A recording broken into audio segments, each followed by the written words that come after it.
So let's talk about Mandalorian, right? Um, there's some stuff I want to talk about regarding season 2.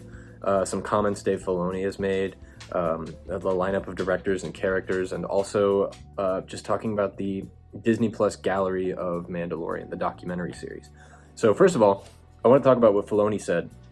Dave Filoni, for those of you who don't know, is the executive producer on the show and also co-writer, and he's directed a few episodes, and he said to direct and write some more in season 2. But one thing that he did mention in an interview, I think this was with Good Morning America, is he said, we will not get answers to the lingering questions about Mandalore, such as why the Empire targeted Mandalore, or what changed the tribalistic rules of the Mandalorian culture. What he said specifically is that I don't know that the job of this story is to bridge that. This story is about these characters and what they want.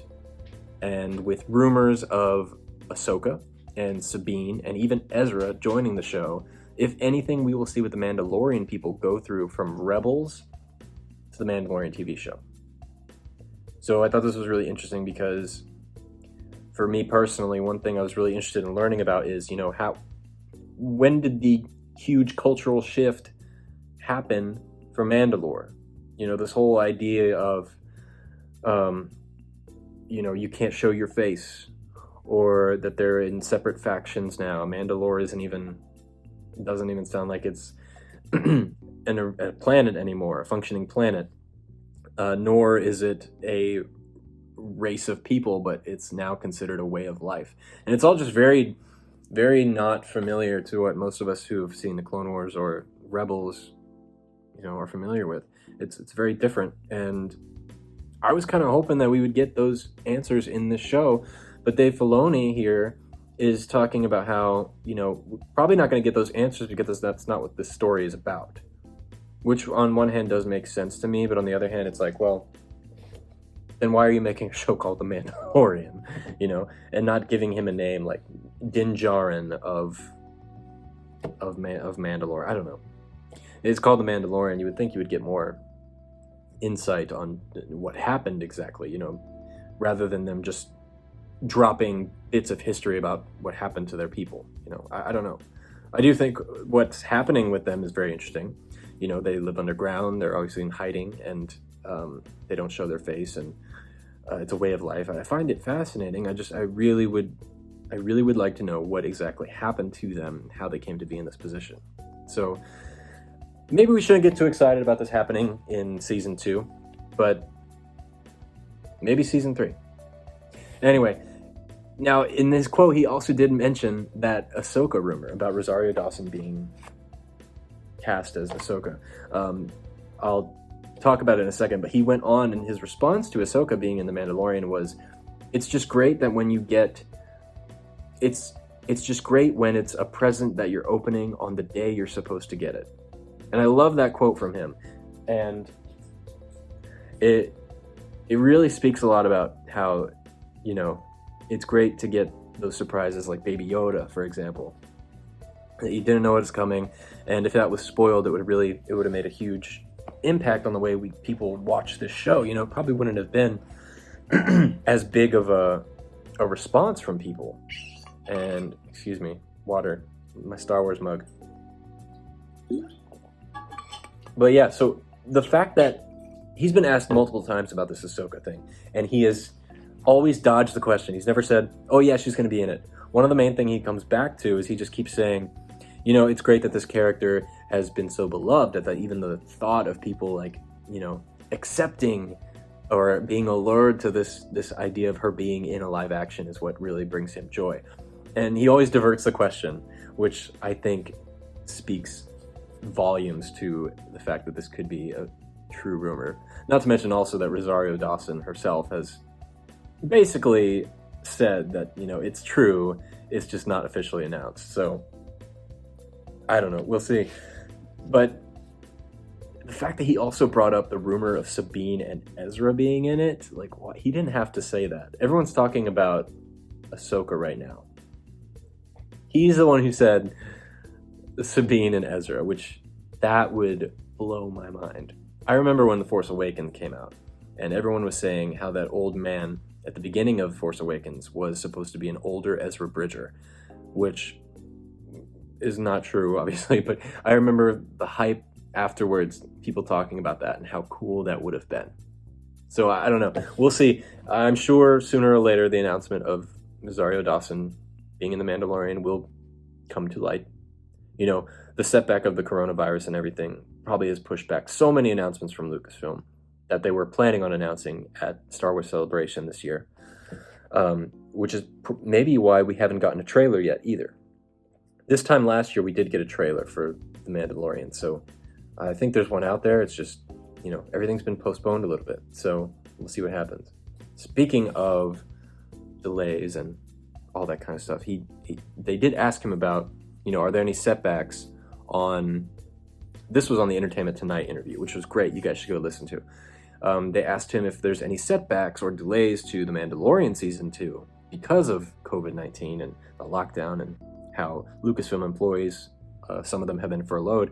And his response was that, you know, they're still working on it and it hasn't really affected it. Him and Jon Favreau are working in post-production now, and that they're working really hard on it. So I think Mandalorian will be on schedule, and we should expect it in October. I think the problem now is everyone's doing it remotely rather than being together in a room. So it's probably just slowing the pace, but it will still be on time. I'm pretty positive on that. So what kind of directors are we going to see in Season 2? You know, Season 1, we had a great lineup of directors. I was especially happy that Dave Filoni himself was directing. But now it seems that we're getting a bunch of new great content. One that was just announced recently, two new ones actually, is Robert Rodriguez and Peyton Reed. This is amazing. So Robert Rodriguez, obviously, he did, I guess, more notably was Alita Battle Angel and Sin City in recent years, but he also did like Spy Kids and Machete and Once Upon a Time in Mexico and all this great stuff. Spy Kids 3D. He's a phenomenal director, and it's interesting that he's coming into the Lucasfilm world because he kind of got his big break from George Lucas himself. When he was developing Spy Kids, he wanted to make a digital movie that focused heavily on computer graphics, and it wasn't until after he spoke with George Lucas about how he was developing this technology that George Lucas actually gave him some of what they were creating to be able to make those movies. Spy Kids 1, 2, 3, Shark Boy, Lava Girl, that was all inspired by the technology that George Lucas helmed through Lucasfilm. So it's probably partially credited to Lucasfilm as well, as far as graphics and animation go. But it, you know, hands-on wise, it was Robert Rodriguez film. He did all of that himself in like his garage studio, and it's a pretty cool story. But Peyton Reed, he's the guy who did Ant-Man and Ant-Man and the Wasp. I can't think of anything else he's done, but those are the two most notable, I think. So it's cool that he's coming in, so we get a little Ant-Man flair. Peyton Reed was kind of non-Star Wars related, but he's interested in developing a Fantastic Four movie, so he's a good filmmaker, so I'm happy he's getting involved with this. But they were both recently confirmed for their involvement. Also returning is Rick Famuyiwa, which is great. He did that the Egg episode in Season 1, and he also did the one with the jail cell ship, which was probably my favorite episode. It was really weird and different, and it was just like a side story, but and then that was the one that Dave Filoni was also featured in, so it was a really cool one. And obviously Dave Filoni will return. Carl Weathers, who played Griff Karga, is actually going to direct an episode of Season 2, which is really cool. And the last one that we know about is Jon Favreau. He's finally getting behind the director's chair and going to direct an episode, so I can see that either being the pilot or the finale. And the fact that he's coming in shows that maybe there's something really important in Season 2 that he wants to be a part of, since it's his series. And we know we're going to dive into like Yoda's species and everything like that, so maybe it's the introduction of that. I don't know, but it's really exciting. And I don't need to tell you what Jon Favreau's done, because he's done everything, right? He's done Marvel, Star Wars, Swingers, The Chef Show. Anyway, so that's directors. Characters. What kind of characters can we expect? Well, a returning cast from everybody except Quill and IG 88 or IG 11. Which one is it? IG 11, right? I don't remember. What kind of Star Wars fan am I? But yeah, there are also convincing theories out there that Boba Fett's daughter might appear in season 2. Weird, right? I've heard Boba Fett, but what I've noticed recently, people talking about, is Boba Fett's daughter. And it's very specific. That's why I thought it was worth mentioning, because it's not just Boba Fett, but it's Boba Fett's daughter, which opens up tons new stories as to, like, when did Boba Fett get busy? Probably around the same time Palpatine did, right? Because it's unknown story. Maybe they're both the father. And then their daughter was Rey. We're cracking all the mysteries here. But perhaps even more exciting news is that there will be an appearance from a younger Luke Skywalker. The rumors indicate that a young Luke might appear in Obi-Wan Kenobi Series 2 that are set before the original trilogy. So it seems possible that an actor in their 20s or 30s might be able to play Luke in The Mandalorian. We'll see. And also, Jamie Lee Curtis was announced as being in season 2. That is not confirmed nor denied, but I think it's very, very cool. If she's not in season 2, she'll be in season 3. But I can see her playing like an Imperial officer or something like that, because she's got like such this demeanor of an Imperial officer, you know, like from the original trilogy days. So that'd be really cool to see.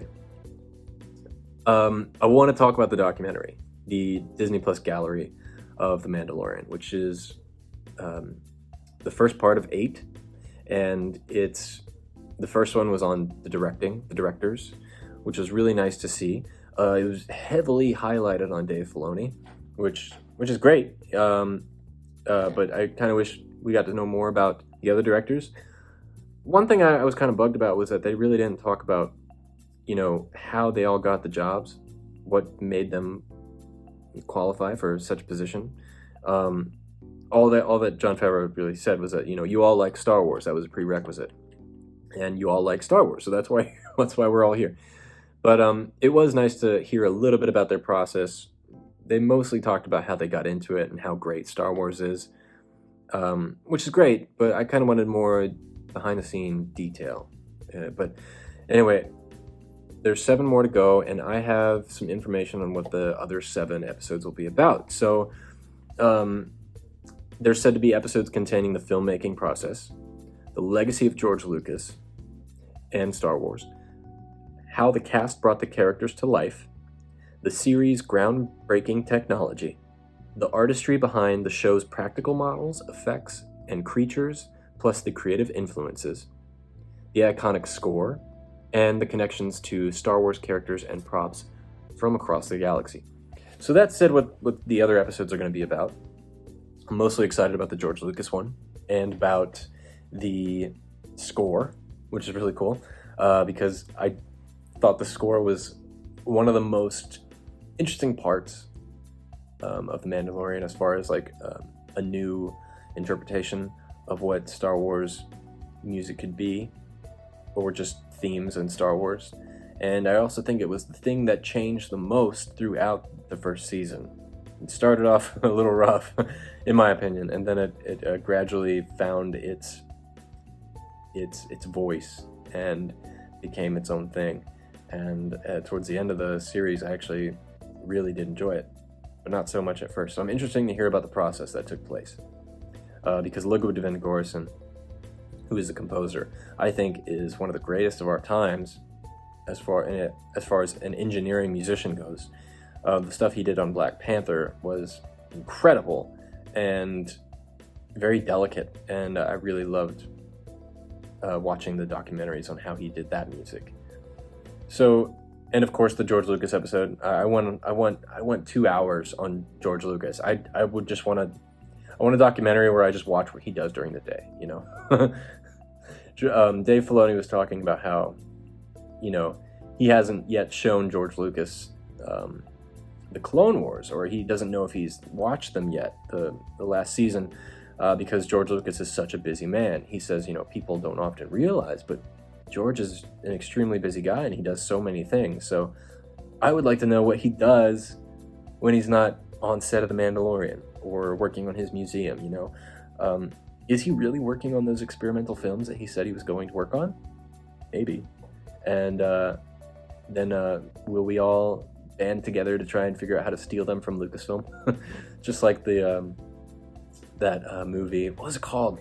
Where they, Fanboys, where they try and steal the first copy of The Phantom Menace before it comes out. That'd be really cool. Yeah, that's the episodes that are coming up. Overall, I'm excited for Mandalorian 2 and to hear more about this documentary, which we'll talk about later once the other episodes come out.